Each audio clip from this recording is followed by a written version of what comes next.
Hey guys, subscribe for daily content. And if you're shopping for gear, make sure you check out the description for the newest items at some of the very best online retailers. There's also links for some of the items that I personally recommend. Thanks! What's going on YouTube? Metal Complex here, and today I've got a really cool knife review / knife overview to share with you guys. This is the new Rike 1902S. I have to imagine that the S stands for small or smaller. This actually isn't really what I would describe as a small knife, more a medium EDC profile, but it's the smaller version of the original Rike 1902, which a lot of people would describe as a knife that's big or too big. So I think this is a really good idea that they did this S. It's also got, considering what it is, it has a really phenomenal price tag. This is priced about $50 lower than I thought it would be. So nice. That's pretty cool. I'll link this down in the description. You guys can check it out if you want. It does help my channel when you use those links, but that's entirely up to you. Thanks to Rike for sending these in. Thanks to my patrons for supporting me. These will both end up as giveaway knives on my live streams. If you don't know, I get a lot of free stuff. So I give the vast majority of it away on live streams, usually Friday evenings at 6:30 p.m. Central Standard Time. These will both end up being giveaway items. I think we're just gonna let's get the blue one out here for specs. We'll bring the red guy back here in just a moment. Overall length of the 1902S is coming in a little over 7 inches. I'm gonna say it's 7 1/8. Blade length is actually 3 1/4. This has really good blade to handle ratios. Cutting edge 3 inches. Nice. Let's do some size comparisons. How about up against the original 1902, which is a ridiculously underrated knife. I love my 1902. I think at the time of this recording, the 1902s full size are sold out, but Rike will bring this back. They've brought it back multiple times, so certainly. But this is definitely a smaller size. I mean, it is so much smaller. It's not so small. I'm going to show you guys ergonomics here in a second.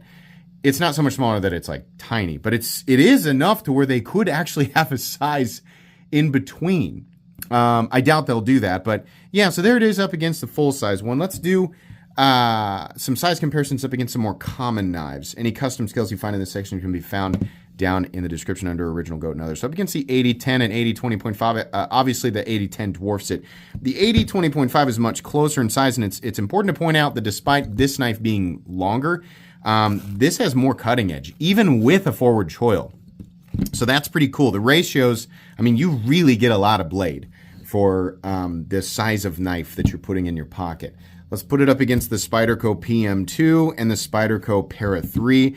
Ergonomically, like the hand zones, it matches the Para 3 the best, probably out of anything. I mean, look how, I know we have completely different profiles, but look at the ergonomic, like the handle profile here. It's very similar, right? But it has way more cutting edge. And then finally up against the Benchmade Griptilian, or in this case, the Ritter Hogue and the Hogue Deca. How's the action? It's a Rike, so it's good, right? The lock bar, fairly tight for a smaller knife. detent, I would call it about medium. Flipper tab, it's got great flipping action. Like the breakaway from the detent, it's a pretty small flipper. A lot of times these tend to not be satisfying. Really flips hard. The action, it's all right. It's a little tight out of the box. I'll point out that my 1902 that has a much tighter, I mean, geez, the lock bar tension on this freaking thing. It's on the inside, but there's barely any relief cut. So I wonder, yeah, whoever designed this, like clearly was like, we got to put a bigger relief cut in there, right?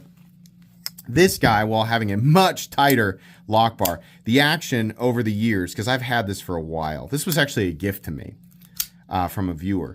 The action on this one has really, like, it's almost wanting to be fall shut. It just takes a little bit of encouragement. But when I first got this, it was super tight. Now I have to imagine the exact same thing will occur with this guy. So it's a little tight out of the box, but it's not tight like bad action. It smells, it smells. That's a combination of smelling and feeling. The action smells great. Oh my God, what am I saying? Laughing at my own jokes. Yeah, the action is, it feels smooth. It just feels tight. So this will loosen up over time, but it's fine. Both of them feel exactly the same. I mean, exactly. keep your fingers off the lock bar so you don't destroy your finger like I just did. But anyways, access to the lock bar, nice. Cut a little lower on this side and scalloped over there. So very good. No double clutch. It is close, but the detent ball gets up on the face of the blade right there. And you can see where the flipper tab comes down, so that's great. Can you use the little opening hole to reverse flick it? Yes. Not in here. It's just too close. To break that detent, you kind of need to get your fingernail down there at the bottom or the front of that little slot, right? And then you're good to go. So you can totally do that. Front thumb flick, a little tricky. Maybe you can do it. I can't. Let's do carry profile. Thickness up against the Spyderco Para 3. It's about the same, but this is also contoured. Beautifully contoured. So that's nice. It fills the hand. It doesn't feel like a dainty little credit card pocket knife. So many designs at this size like end up feeling probably unintentionally delicate because of the way that they're shaped. That is a very, very strange and nitpicky criticism, but I feel like many of you know exactly what I'm talking about. This does not feel delicate. It's very comfortable. Let's do length and height up against the PM2 and Para 3. I actually really, really enjoyed carrying this knife. It is a lightweight, compact knife that every time I get it out, I'm like, this is cool. It's such a classy, dressy looking, instantly recognizable Rike piece. I mean, for knife people, right? But every time I got it out, you know, which is not nearly as often with smaller knives as bigger knives because I'm a bigger knife person. So a lot of the joy that I get when I get my knife out to use, I'm like, yeah, this is a big knife, you know? But I like that this feels special, you know, carrying it. I like that it's easy to carry and it feels special, which is not always something that I get to enjoy. Yeah, it is nowhere near the same size as a knife like the PM2. And honestly, it feels substantially more compact even than the Para 3, nowhere near as tall. So very cool. Very easy knife to carry. Let's go ahead and weigh it. What are we looking at for materials? There's a lot going on here. This has a milled, it looks like a stamp, but it's a milled backspacer with one of these ceramic ball things, which I don't love, and it's probably more so the tension on the clip, like in and out of the pocket. It'll go in and out, but man, that pocket clip, I know you guys are gonna be like, that's rich coming from you who screwed up the pocket clip on your own design. You're right. But it is super pinchy. Gosh, it's just the tension on this thing is insane. And that combined with the detent, or not the detent ball, the ceramic ball on the clip, that was my only issue with it. I was like, man, this thing needs to be like resprung to not be so aggressively tight. It was just mean to no matter what pants I was wearing. But anyways, it is milled, right? It's a milled clip. We have a beautiful milled backspacer. It's actually different than on the original 1902, which is now, this knife is now gone. No, it's not. It's right in front of my face. But it's different. And it might be more interesting in some ways, but like this is both anodized and polished on the full-size one. But this has got a little bit more detail, a little milling, little styling here. So I feel like it's going to come down to preference. I'm not sure that either costs more than the other to do. We have beautiful and very vibrant carbon fiber inlays. Back when this knife was new, like the carbon fiber, like the colored carbon fiber, they just could not get vibrant colors from this stuff, and they definitely do it better now. Same with the red, like it shows through and that color comes through. Just looks really, really nice.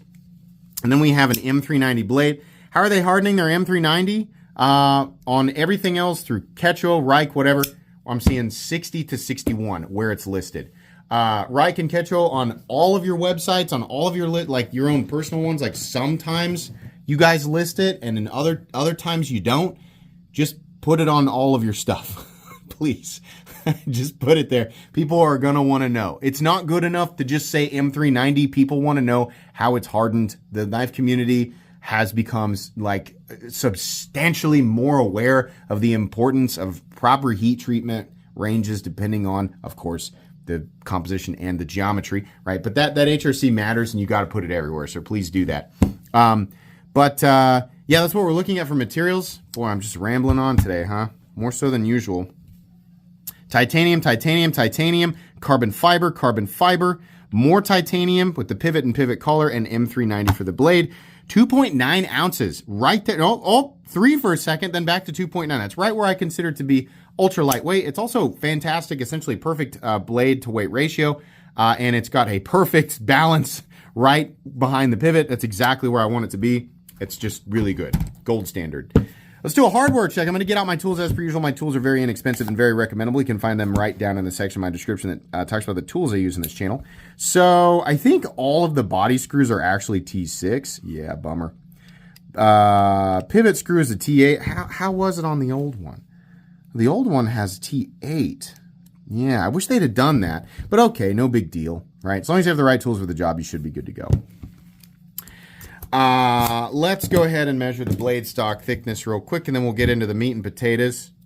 And there's not a whole lot to say here. 124 thousandths, 123 thousandths, so that's good.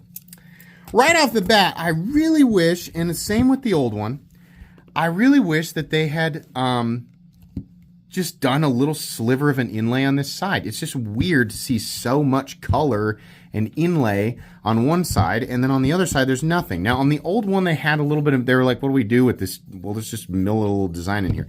They didn't do that on this guy at all, right? I wish that they had. Part of me kind of wishes that they had done the colored matching backspacer and clip, but they didn't, and I'm not sure everybody really cares. I think a lot of people are like, I'm fine that it's just gray, but I feel like most of you would prefer that they take, the carbon fiber and do something on the other side, and I would agree with you. I wish that they had, but they didn't, and it's not a deal breaker for me. It might be for some people, right? Ergonomically, very comfortable in the choked up position, not so much in this position. You don't have nearly as much room with this knife as you did with the other one, obviously. So this is kind of just barely forefinger. It's like my pinky slipping off the end. But because of the curvature of that flipper tab, you have jimping, and it's just flat right here. It's just slamming into your index finger. Here, much better. I found when I was using this knife, I was using it like this or like this. It was very rare that I had to grip it like this. But you might, if you use this knife to break down cardboard boxes, I would grip it up here, right? But your finger, because of the choil, the amount of choil room in the flipper tab here, you kind of end up landing on top of part of the flipper tabs. It's not the most comfortable thing in the world, but it's really only going to come into play if you're having to use this knife in a, like if you have to break down a lot of cardboard. You're going to want to choke up and get that initial part of the edge, doing the work for you. So yeah, it's not perfect. It's just, it's less ergonomic than the bigger guy. The bigger guy is much more ergonomically comfortable for me. I wear an XL glove, so if your hands are the same size or larger than mine, you'll definitely have the same issues. If your hands are a little bit smaller, especially if you wear like a medium glove size, you might actually really, really enjoy this. It just kind of depends, right? So yeah. The geometry, it's reasonably thin. It's kind of like a medium, like between like you would describe as medium or thin, kind of in between there. Nice slicing geometry, nice tip. Blade looks really good. We kind of have like this glass blasting, and then we have like a machine satin up here. Just gives, depth, and it adds a little bit of dimension. I'm not sure if I'm saying that correctly. Versus it all being exactly the same finish. It just gives you that, that more fancy look, I guess. They put Rike 1902 in cursive, or Rike 1902S in cursive on the blade. Wish you guys wouldn't do that. It's fine. Like, put M390 and like the number here. This is a limited edition. That's fine. But like on the show side especially, like don't put that on the blade, right? They did it here too. They just hit it a little bit better. So I kind of wish you guys would have done the same thing or just not done it at all, but okay, right? Slicing, cutting, using this thing, really nice. It works, but it's one of those things where it's like there are elements of this knife that could be optimized for the user, but there's a lot of like cool factor and styling stuff, and I just like that. I feel like people who are considering buying this knife are, they like that. I wish that the flipper tab was more comfortable and that the choil was a little bit bigger on the smaller guy, but it's not, and it's not a deal breaker for me. So. There's a little lanyard hole back here. By the way, the inlay work on both of these is phenomenal. It's really, really good. So I'm happy with that. I like that the titanium is a little bit darker. It just gives it a nice contrast. Backspacer, just some extra styling for essentially no reason, but it's cool. I do like that the titanium comes up and sort of lips around the screws so that the screws can sit like evenly in that material since it's radiused, right? If they didn't do that, then the screw would just be sticking up out of it. It'd be kind of awkward, but that's nice. Pocket clip, just right-handed. That's it. Like I said, extremely pinchy. That was irritating, and that will definitely be an issue for a lot of people. You can bend these out yourself. I wouldn't recommend it, but you can if you don't care about the warranty and you recognize that there is a chance that you will screw it up completely. So do that at your own risk, right?